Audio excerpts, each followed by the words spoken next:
नमस्कार। स्नातक प्रथम वर्ष की सभी छात्राओं का स्वागत है। आज का हमारा विषय है आपका बंटी उपन्यास में नायकत्व की अवधारणा, यानी कि आपका बंटी उपन्यास का नायक कौन है, यानी कि मुख्य पात्र कौन है जिसके इर्द गिर्द संपूर्ण कथा घूमती हो। आज हम उपन्यास के जो मुख्य पात्र होता है उसका निर्धारण कैसे करें, किसको मुख्य पात्र माने, कौन उपन्यास का नायक होगा, इसके प्राचीन और जो आधुनिक अवधारणाएं हैं उनके आधार पर हम तय करेंगे कि आपका बंटी उपन्यास का जो प्रमुख पात्र है या नायक है वो कौन है और उसे किस प्रकार से हमने नायक के रूप में स्वीकार किया है।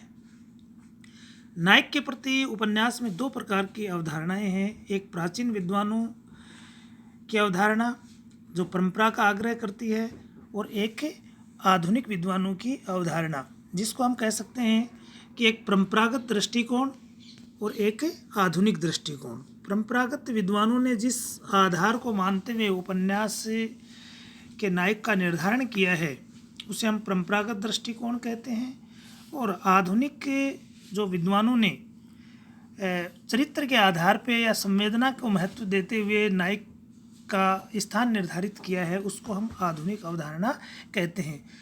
दोनों ही अवधारणाओं के आधार पर हम ये तय करेंगे कि आपका बंटी उपन्यास का जो मुख्य पात्र बंटी है, जो एक बालक है, क्योंकि बाल मनोविज्ञान पर आधारित उपन्यास है, वो बंटी मुख्य पात्र कैसे बना, किस प्रकार से बना।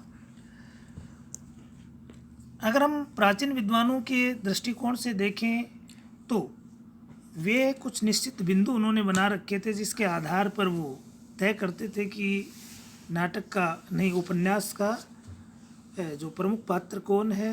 तो दूसरी तरफ जो आधुनिक दृष्टिकोण को ध्यान में रखते हुए जो विचारक थे जिन्होंने घटनाओं के स्थान पर चरित्र और संवेदना को महत्व दिया है, यानी कि परंपरागत दृष्टिकोण में घटनाओं को महत्व दिया जाता था और घटनाओं के संयोजन के लिए घटनाओं का सृजन किया जाता, लेकिन आधुनिक दृष्टिकोण में चरित्र और संवेदना को महत्व दिया जाता है।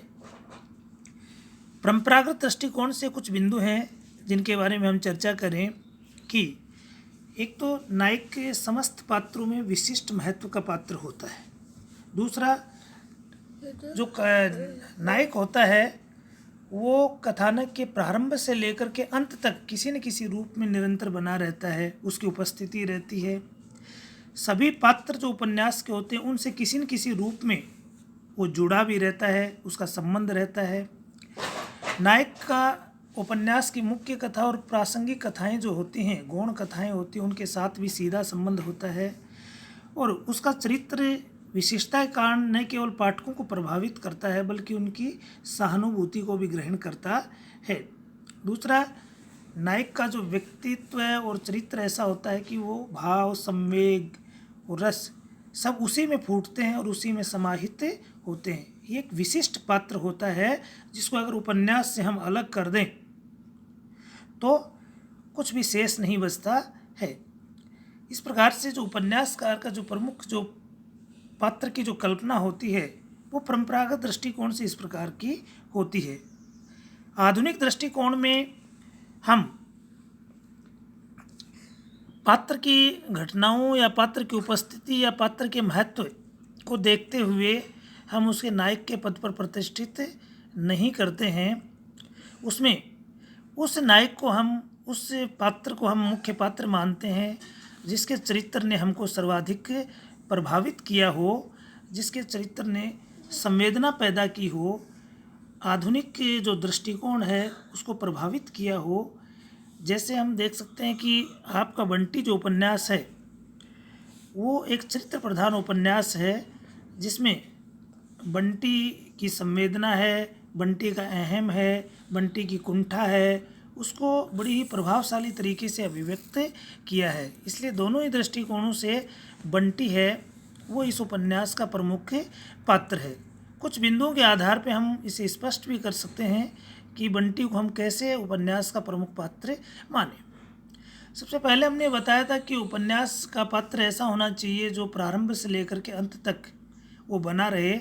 तो आपका बंटी उपन्यास में बंटी ही एकमात्र ऐसा पात्र है जिसकी उपस्थिति कथावृत्त के प्रारंभ से लेकर के अंत तक बनी रहती है, वो कर्ता के रूप में और भोक्ता के रूप में। दूसरा कि किसी न किसी जो उपन्यास का जो प्रमुख पात्र होता है उसका सभी पात्रों के साथ संबंध होना चाहिए। इस दृष्टिकोण से देखें तो भी बंटी इस उपन्यास का प्रमुख पात्र सिद्ध होता है, क्योंकि इस उपन्यास में शकुन है वो बंटी की माँ है, अजय उसके पिता हैं, फूफी नौकरानी के रूप में शुभचिंतक है, टीटू उसका दोस्त है, डॉक्टर जोशी तथाकथित या आरोपित पिता या सौतेला पिता है, मीरा सौतेली माँ है। इस प्रकार से किसी न किसी रूप में सभी पात्रों के साथ बंटी का जुड़ाव रहता है, संबंध रहता है।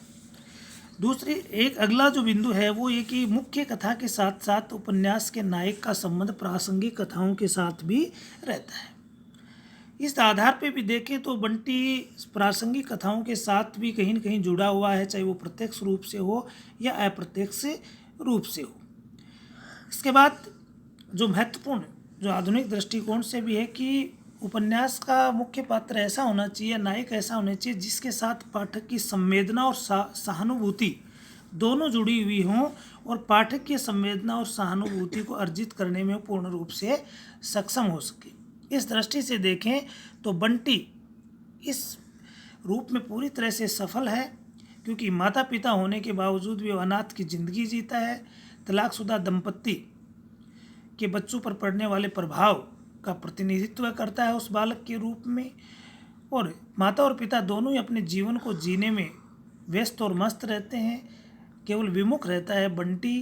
इसलिए बंटी के प्रति पाठक की सहानुभूति भी है, संवेदना भी है, और इस प्रकार की जो परिस्थितियाँ उत्पन्न हुई हैं उसके प्रति पाठक चिंता भी जाहिर करता है। इसलिए उपन्यास का नायक बंटी प्रतीत होता है। बंटी एक शिशु मात्र है, लेकिन एक सशक्त पात्र के रूप में उपन्यास में अपनी उपस्थिति दर्ज करवाता है। इस प्रकार से जब हम देखें, इन सारी बातों को देखें तो विचार करें, तो आपका बंटी उपन्यास का प्रमुख पात्र या नायक है वो बंटी है, जो आधुनिक दृष्टिकोण और परंपरागत दृष्टिकोण से उपन्यास के नायक के रूप में फिट बैठता है।